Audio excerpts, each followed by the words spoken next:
नमस्कार, प्रवास action news नाटक और आप सभी का स्वागत है।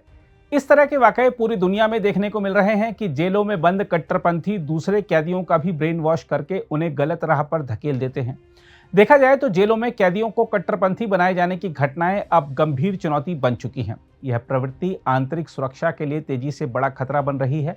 इसलिए संकट की गंभीरता को समझते हुए भारत सरकार ने राज्यों और केंद्र शासित प्रदेशों से इस दिशा में तुरंत प्रभावी कदम उठाने का आग्रह किया है।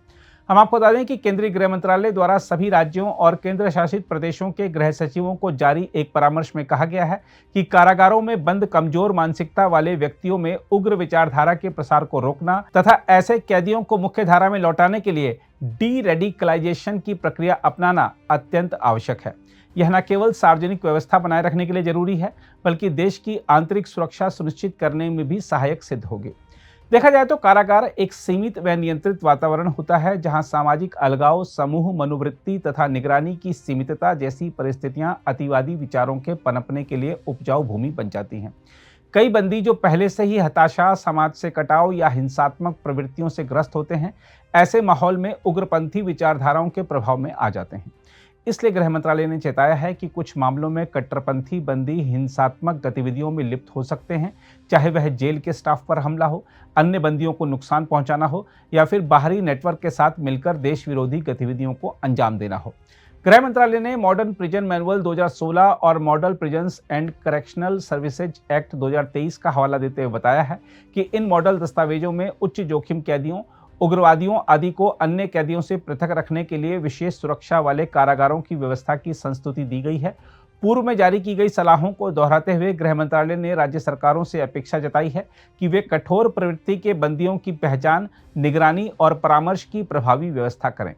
गृह मंत्रालय ने यह सुझाव भी दिया है कि जो बंदी उग्र विचारधाराओं का प्रचार कर अन्य कैदियों को प्रभावित कर सकते हैं, उन्हें सामान्य कैदियों से अलग रखा जाए। साथ ही राज्यों और केंद्र शासित प्रदेशों को अपने अपने क्षेत्रों में स्वतंत्र हाई सिक्योरिटी प्रिजन कॉम्प्लेक्स स्थापित करने पर विचार करना चाहिए, ताकि आतंकवादियों व कट्टरपंथियों को अलग रखकर उनके प्रभाव को सीमित किया जा सके।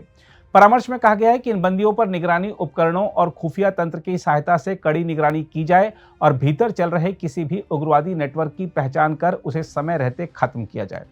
मोदी सरकार का यह भी मानना है कि बंदियों को व्यावसायिक प्रशिक्षण, शिक्षा और पुनर्वास कार्यक्रमों में जोड़कर उनकी ऊर्जा को सकारात्मक दिशा दी जा सकती है।